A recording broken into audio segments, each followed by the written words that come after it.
Afternoon, কেমন আছো সবাই? আশা করছি সবাই খুব ভালো আছো, সুস্থ আছো। আমরাও খুব ভালো আছি। তো এখন ভিডিওটা শেয়ার করছি, তখন বাজে দুপুর প্রায় কি বলবো 3:30 মতো।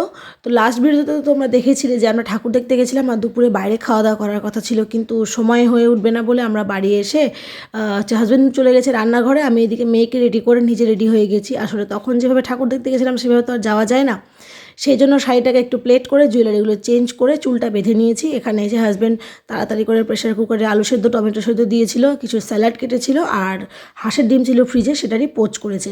আমি খাবো না, ওই যে অ্যালার্জি, পোচ খেলে তারও তাড়াতাড়ি রিয়াকশান হবে। তো চলো বেশি বক বক না করে ঝটপট খেয়ে দিয়ে এবার স্কুলে যাই। স্কুলে এসে প্রথমে নিচতলায় আগে দেখলাম ঠাকুরটা, আর স্কুল তোমার হচ্ছে এখন কাজ হচ্ছে, তো সেই জন্য চারিদিকে একটু ইয়ে করা আছে, স্কুলে বিল্ডিং বাড়ানো হচ্ছে। তো ঠাকুরটা তো যেমন সুন্দর, তার সঙ্গে সুন্দর হচ্ছে পেছনের ব্যাকড্রপটা। তো এসে পড়েছি ওপরে, মানে ছাদে হচ্ছিল প্রোগ্রামটা। আর এইখানে 4 বছরের একটা বাচ্চা হনুমান চালিসা পাঠ করছিল। আমি তো অবাক, পুরো হনুমান চালিসাটা পাঠ করেছে, কি সুন্দর করে আদো আদো গলায়। আর তারপরে শুরু হয়েছিল উদয় শ্রেণীর আবৃত্তির প্রতিযোগিতা, আমার মেয়েদেরও আছে, তো সেটাও হবে। তো এক এক করে এখানে উদয় শ্রেণীর হচ্ছে। তারপরে ক্লাস 6-এর যে বাচ্চারা ছিল, ক্লাস 6-এর বাচ্চারা এখানে গীতার দ্বাদশ অধ্যায় পাঠ করছিল। তো যারা যারা গীতার দ্বাদশ অধ্যায় পড়েছো বা গীতা পড়েছো তারা তো নিশ্চয়ই জানবে দ্বাদশ অধ্যায়টা কতটা ইয়ে। তো এটা বাচ্চাদেরকে আরও এই সমস্ত অভ্যাসও করানো হয় শিশু মন্দিরে। আর তারপরে শুরু হয়েছিল মেয়েদের নাচ, ওই যে আমারটা লাল সাদা ফ্রকে। আর এত তাড়াহুড়োই না, ওকে ওর পায়ের লেগিংসটা আমি পরাতে ভুলে গিয়েছিলাম। তো যাই হোক, ঠিকই আছে। এরপরে নেক্সট যখন প্রোগ্রাম হয় তখন এরকম সেদিন কোনো কাজ রাখবো না, একদম সুন্দর করে মেয়েকে সাজিয়ে গুছিয়ে নিয়ে আসবো। তো এখানে ওরা প্রজাপতি মন যে গানটা আছে সেই গানে ওরা নেচেছিল। অবশ্যই বুঝতেই পারছো যে কী বলে, কপিরাইটের জন্য তো মিউজিকগুলো আর দিতে পারি না। তো এখানে ওরা সুন্দর করে সব প্রত্যেকটা মেয়ে এত সুন্দর নাচছিল, আর এই ফ্রক পরে এত ভালো লাগছিল। তারপর শুরু হচ্ছে আবৃত্তি প্রতিযোগিতা। তোমরা আমার মেয়ের আবৃত্তিটা শুনে নাও। নমস্কার, কবি সুনির্মল বসুর লেখা বর্ষা। আকাশে মেঘ আসতো বেশে, বর্ষা এলো বাংলাদেশে। ঝম ঝম ঝম বাদল ঝরে, ফেকে দল গাঞ্জি ধরে। জল জমে যায় পথের বাঁকে, ভিজছে মেয়ে কলসি কাকে। দেখছি বসে বারান্দাতে, বাদল সাথে বাতাস মতে। কাঁপছে যত গাছের পাতা, তাল গাছেরা নাচছে মাতা। নমস্কার। এই তো হয়ে গেল একে একে আবৃত্তি প্রতিযোগিতা। তারপরে প্রত্যেকটা শ্রেণীর ছোটো ছোটো বাচ্চাদের দিয়ে, তারপরে যারা মোটামুটি 5-6-এ পড়ে, যেহেতু ক্লাস 8 পর্যন্ত আছে এই স্কুলটা, তো প্রত্যেকের কিছু না কিছু ছিল। কারোর নাচ ছিল, কারোর আবৃত্তি ছিল, কারোর ওই কী বলে ওগুলোকে এখন ঠিক মাথায় আসছে না। তো সেইগুলো ছিল করার পরে এটা ছিল লাস্ট আর কি নাচের প্রোগ্রাম। তো এরপরে বাচ্চাদের জন্য ছিল, মানে কি বলবো, ভীষণ আকর্ষণ। এরপরে আরেকটা নাম ছিল প্রভু রামচন্দ্রের গানে। এটা হচ্ছে তোমার ক্লাস 8-এর যে মেয়েরা আছে তারা নেচেছিল, 6-এর মেয়েরা হবে, তারা নেচেছিল। আর তারপরেই ছিল বাচ্চাদের জন্য ম্যাজিক শো। যিনি ম্যাজিক দেখাচ্ছেন তিনি হচ্ছেন এই স্কুলেরই ছাত্র ছিলেন এক সময়।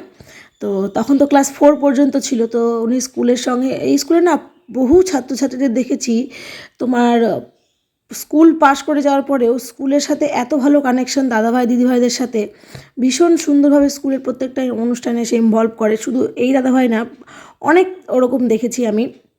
আর আমার হাজব্যান্ডের মুখে শুনেছি, যেহেতু আমার হাজব্যান্ড এই স্কুলে 2-3 বছর শিক্ষকতা করেছে, 2 বছর মতো। তো আমার হাজব্যান্ডের মুখে অনেক কথা শুনেছি। তো যাই হোক, এখানে এই দাদাভাই হচ্ছে তোমার এখন পেশায় একজন শিক্ষক, তবে তার সঙ্গে সঙ্গে নিজের ভালো লাগে বলে, নিজে ভালোবাসে বলে এই জাদু খেলা দেখায় মাঝে মধ্যে যখন ওর ইচ্ছে হয় কোথাও।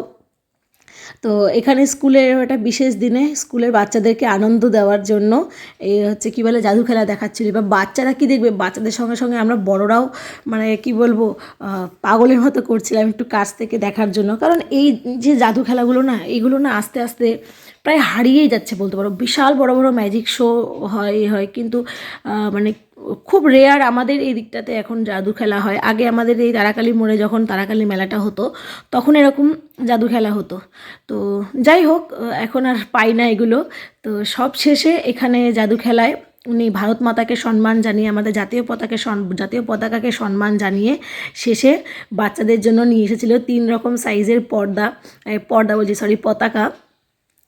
হচ্ছে 3 রকম সাইজে হচ্ছে পতাকা। সব থেকে লাস্টেরটা ছিল বিশাল বড়। উনি ওটা পরে স্টিকে ম্যাজিক করে একটা স্টিকও নিয়ে এসেছিলেন। স্টিক নিয়ে এসে সেটা লাগিয়ে পতাকা উড়িয়ে ভারত মাতাকে সম্মান জানিয়ে জাদু খেলা শেষ করেছিল। আর প্রত্যেকটা বাচ্চা এত আনন্দ পেয়েছিল, এত খুশি হয়েছিল, কি বলবো। এই যে স্টিকটা, তারপরে সবাই টাটা করলো, বললো সবাইকে ভালো করে পড়াশোনা করতে বললো। আর এইটা ছিল আমাদের জন্য প্রাউড মুমেন্ট। মেয়ে আমার আবৃত্তিতে হচ্ছে কি বলে পুরস্কার পেয়েছে, তো ও তো বিশাল খুশি। তো বাড়ি ফেরার পথে ওকে আমাদের মঙ্গলবাড়ি যে সরস্বতী ঠাকুরটা দেখো কি সুন্দর মানে হয়েছে, ঠাকুরের মুখটা এত মিষ্টি ছিল, এত ভালো লাগছিল। তো এই ঠাকুরটা দেখিয়ে নিয়ে তারপরে বাড়ি এসেছি। তো বাড়ি আসার পর ওর না আর ধৈর্য ধরেনি, কি পেয়েছে, তো ভীষণ সুন্দর একটা গল্পের বই পেয়েছে। তো আমরা হচ্ছে প্রতিদিন একটা একটা করে গল্প পড়ে ওকে শোনাবো। এখনও তো রিডিং পড়তে পারে না, তো একটা একটা করে গল্প ওকে পড়ে পড়ে শোনাবো হচ্ছে। তারপরে আর কি, ও তো এখন এটা নিয়ে খুব খুশি, আর আমরাও খুশি। ও চেষ্টা করেছে অতদিন আর সামলে মাইকে বলার, তো এই অনেক। তো চলো তারপরে তো আবার কি চেঞ্জ করে রেডি হয়ে নিয়েছি। আজকে সারাটা দিন যা যাচ্ছে আমাদের, মানে কী বলবো, সেই সকাল থেকে, বিশেষ করে আমার সকাল থেকে শুরু হয়েছে।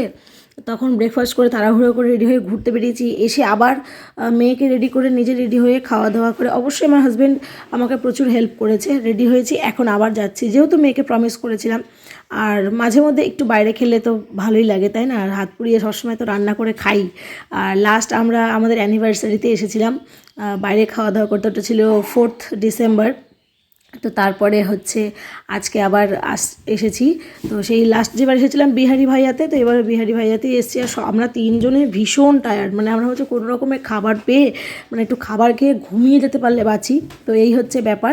তো যাই হোক, এখন তো ঘুমানো যাবে না, আগে খাবারটা খেতে হবে। আর এমনিতেই এরা আসার পরেই বলে দিল যে স্যার একটু কিন্তু টাইম লাগবে। অ্যাকচুয়ালি ওদের এই যে এই ফ্লোরটা এটা আছে, তার উপরে ব্যাঙ্কোয়েট হল আছে, তার উপরে রুফটপ আছে, মানে 3টে জায়গা একটা কিচেন থেকে ওরা ইয়ে করে আর কি। তো সেই জন্য এখানে মেয়েকেও দেখে নিলাম, ওর না পেয়েছে প্রচণ্ড ঘুম, মানে ও পারছে না আর জেগে থাকতে, কিন্তু মানে তবু ওর ইচ্ছা ও একটু বাইরে আসতে, বাইরে রেস্টুরেন্টে খেতে একটু বেশি ভালোবাসে। আর এদিকে দেখো ওকে এই সাইডটাই দিয়ে দিয়েছি, তার কারণ এদিকটায় চলছিল হচ্ছে স্ক্রিনে গান চলছিল, তো আমি ভাবলাম যে ওইটা দেখে তবুও একটু কিছুক্ষণ মানে জেগে থাকবে, নাহলে এমনি এমনি বসিয়ে রাখলে না কেমন ঝিমিয়ে পড়ছে, মনে হচ্ছে ঘুমিয়ে যাবে এখানে বসেই। তো যাই হোক, তারপর আমাদের চলে এসেছিলো স্টার্টার। এটা এখন সময় নিয়ে খাবো, যাতে ও অনেকক্ষণ ধরে খেতে পারে আর মানে একটু বেশিক্ষণ জেগে থাকতে পারে আর কি। আর তারপরে মেন কোর্সে একদম মানে সিম্পল ছিল, সিম্পল বলতে কি স্পেশাল এগ বিরিয়ানি ছিল, তার সাথে ছিল চিলি চিকেন উইথ গ্রেভিটা। তো সেইটা খাওয়া দাওয়া করে এই তো ব্যাস আমাদের মানে কি বলবো 3 জনের মতো করে এবারের মতো সরস্বতী পুজো শেষ। সারাটা দিন প্রচণ্ড ভালোভাবে কাটিয়েছি, সুন্দর করে ঘুরেছি। আমার মেয়ের পুরস্কার প্রাপ্তি হয়েছে, আর কি এর থেকে আর কি চাই। এত সুন্দর একটা দিন কাটলো, যতটা পারলাম তোমাদের সঙ্গে শেয়ার করলাম। তো এই ভিডিওটা এই পর্যন্ত রাখছি। সবাই খুব ভালো থেকো, সুস্থ থেকো। ভিডিওটা ভালো লাগলে লাইক করো। আমার মেয়ের আবৃত্তি কেমন লাগলো সেটা অবশ্যই কমেন্টে জানিও। দেখা হবে খুব শিগগিরই নতুন একটা ভিডিওর সাথে। আজকের মতো টাটা। আর যারা যারা এখনও আমার চ্যানেলটা সাবস্ক্রাইব করনি, প্লিজ আমার চ্যানেলটাকে সাবস্ক্রাইব করে আমার পাশে থেকো। দেখা হবে খুব শিগগিরই নতুন একটা ভিডিওর সাথে।